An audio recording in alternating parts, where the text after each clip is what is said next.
तो देखिए आज हम लोग करने वाले हैं political science BA semester 1, political science honours BA semester 1 IRC paper का ऑब्जेक्टिव क्वेश्चन। ठीक है, आईआरसी इंट्रोडक्टरी रेगुलर कोर्स होता है इसका पूरा नाम, और इसमें जो है आपके ऑब्जेक्टिव भी आते हैं क्वेश्चन। तो ऑब्जेक्टिव आज हम लोग करेंगे, और ये जो सब्जेक्ट है वो सब्जेक्ट है पॉलिटिकल थ्योरी।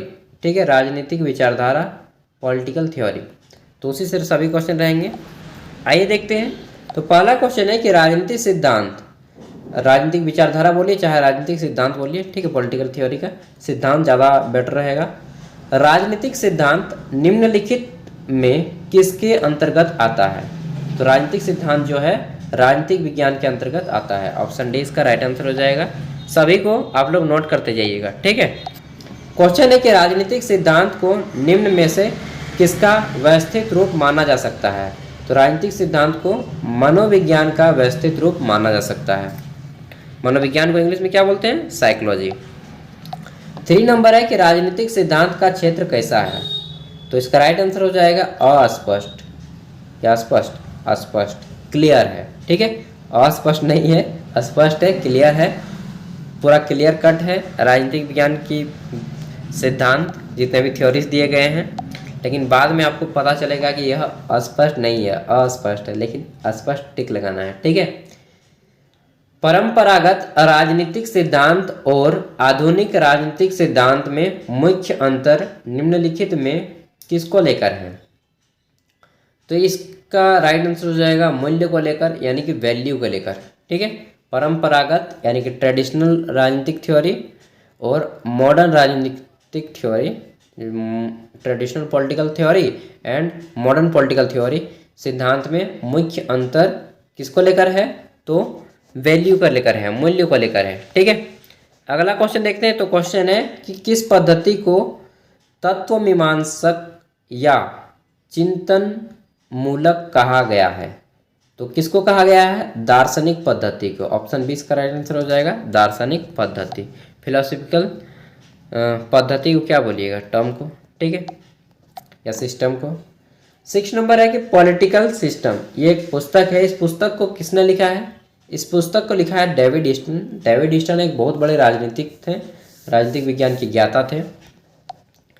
क्वेश्चन है 7 नंबर, किसने उत्तर व्यवहारवादी का श्री गणेश किया? उत्तर व्यवहारवाद का श्री गणेश किसने किया था? तो डेविड ईस्टन ने किया था। ईस्टन इसका राइट आंसर हो जाएगा। 8 नंबर क्वेश्चन देखिए, इसमें पूछा गया है कि किसने व्यवहारवादी राजनीति को छद्म या नकली राजनीति कहकर उसकी निंदा की? तो इसका राइट आंसर हो जाएगा क्रिश्चियन बे। ये नाम बे जो है सुनने में थोड़ा गाली जैसा लगता है ना, क्रिश्चियन बे। 9 नंबर क्वेश्चन देखते हैं। तो इसमें पूछा गया है कि किसने 198 संविधानों का तुलनात्मक अध्ययन कर क्रांति के कारणों तथा उन्हें रोकने के उपायों पर लिखा? तो इसका राइट आंसर हो जाएगा अरस्तु ने। अरस्तु को इंग्लिश में हम लोग एरिस्टोटल भी बोलते हैं। ठीक है, इसे राजनीतिक विज्ञान का पिता और जीव विज्ञान का पिता भी कहा जाता है।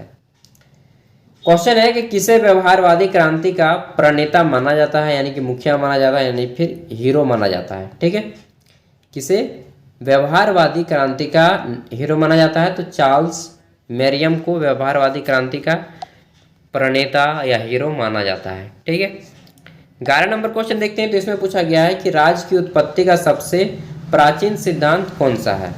देखिए, तो राज्य की उत्पत्ति का सबसे प्राचीन सिद्धांत है कौन सा? दैवीय सिद्धांत। यानी कि लोग बोलते थे कि जो यह दुनिया बनी है किसने बनाया है? भगवान ने बनाया है, गॉड ने बनाया है, अल्लाह ने बनाया है। ठीक है, जो भी आप लोग हैं, तो ये चीज़ मानते थे कि दैवीय सिद्धांत, राज्य को देवी देवताओं ने बनाया है। ठीक है, अगला है कि सामाजिक समझौता सिद्धांत के समर्थक कौन है? तो इसका राइट आंसर हो जाएगा हॉब्स, रूसो और लॉक। ये तीनों जो है सामाजिक समझौता सिद्धांत के समर्थक है। 13 नंबर क्वेश्चन है कि राज्य की उत्पत्ति का कौन सा सिद्धांत सर्वाधिक मान्य है? ठीक है, तो राज्य की उत्पत्ति का सबसे जो अधिक मान्य है उसको बोलते हैं विकासवादी सिद्धांत। ठीक है, विकासवादी सिद्धांत। अगला क्वेश्चन है कि हॉब्स एक बहुत बड़े दार्शनिक थे और राजनीतिक भी थे। हॉब्स की प्रसिद्ध रचना, उसने एक बुक लिखी थी सामाजिक संविदा, ठीक है, सोशल कॉन्ट्रैक्ट, सामाजिक संविदा संबंधी विचार लिखे, उसका नाम क्या है? तो उस बुक का नाम आपको पूछा गया है। इस बुक को बोलते हैं लेवायथन, लेवायथन, ठीक है, क्या बोलते हैं? लेवायथन। हॉब्स ने लिखा है। हॉब्स का जो फिलॉसफी पढ़िएगा ना तो बाउंस कर जाएगा, इतना डेंजर, मतलब इतना टफ लैंग्वेज में बोला गया है ना कि समझ में ही नहीं आएगा यार। क्वेश्चन है कि राजा और ईश्वर में इतनी समानता है कि यह कहना ठीक ही है कि राजा ईश्वर है, यह कथन किसका है? मतलब कि एक तरह से बकवास है, इन सब का पुस्तक पढ़ने से लगेगा यार, ठीक है। मतलब बोला गया है कि राजा जो है किंग और ईश्वर इतनी समानता है कि वे दोनों सेम हैं, मतलब कि राजा ही ईश्वर के समान है, ऐसा माना गया है, ठीक है। तो यह किसका कथन है? यह कहा है जेम्स प्रथम ने, ठीक है। किसने कहा? जेम्स प्रथम ने। आगे देखते हैं। तो क्वेश्चन है कि ऐतिहासिक विकासवादी सिद्धांत के अनुसार क्या होगा? तो इनके अनुसार है कि राज्य सतत विकास का परिणाम है। राज्य किसका परिणाम है? यानी कि राज्य जो बना सतत विकास डेवलप करते गया और राज्य बना है, ऐतिहासिक विकासवादी सिद्धांत के अनुसार। 70 नंबर क्वेश्चन देखिए। तो इसमें पूछा गया है कि राज्य की उत्पत्ति के प्रेत सत्तात्मक सिद्धांत का मुख्य समर्थक कौन है? तो इसका राइट आंसर हो जाएगा sir Henry man. Sir Henry man राज्य की उत्पत्ति के प्रेत यानी कि पिता सत्तात्मक सिद्धांत के मुख्य समर्थक हैं। 18 नंबर क्वेश्चन देखते हैं। तो वर्ग संघर्ष राज्य की उत्पत्ति के किस सिद्धांत से संबंधित है? वर्ग संघर्ष राज्य की उत्पत्ति का मार्क्सवादी सिद्धांत के समर्थक हैं। ऑप्शन सी इसका राइट आंसर हो जाएगा, राज्य की उत्पत्ति का मार्क्सवादी सिद्धांत। आगे देखते हैं 19 नंबर क्वेश्चन। तो इसमें पूछा गया है कि निम्न में से कौन विद्वान शक्ति को राजनीति विज्ञान का केंद्र बिंदु मानता है? यानी कि पावर किसी के पास जो है वही सब कुछ है। तो ऐसा कहा है प्लेटो ने, ठीक है, प्लेटो ने। आगे देखते हैं। तो क्वेश्चन है कि किसने कहा है कि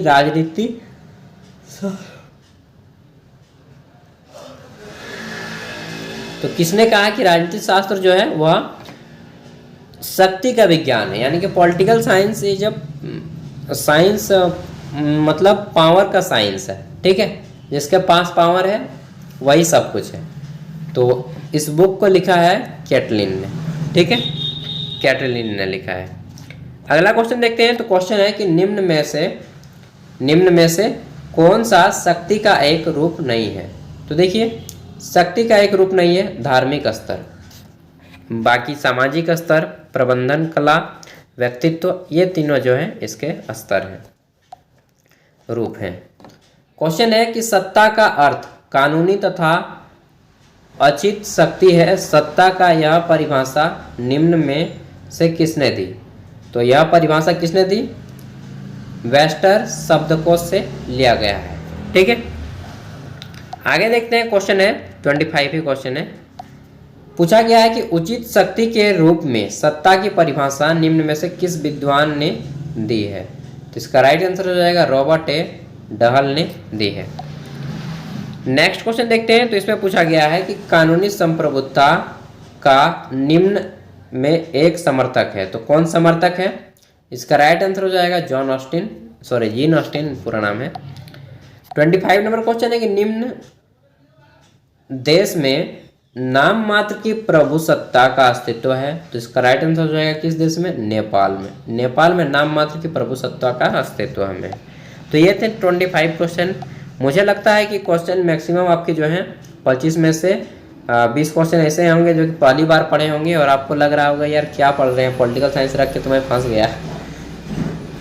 देखिए पॉलिटिकल साइंस रख के थोड़ा बहुत आप गलती किए हैं ये, लेकिन ज़्यादा गलती नहीं किए हैं। पढ़ते पढ़ते आपको लगेगा कि हाँ ठीक ही रखा था, जो भी हो अच्छा हो, अंत में इसी तरह फील करेंगे। अभी थोड़ा हार्ड है पॉलिटिकल साइंस, सच में थोड़ा हार्ड है अदर सब्जेक्ट के मुकाबले, क्योंकि आप जो है एक्स्ट्रा ऑर्डिनरी भी हैं अदर बच्चों के मुकाबले, ठीक है।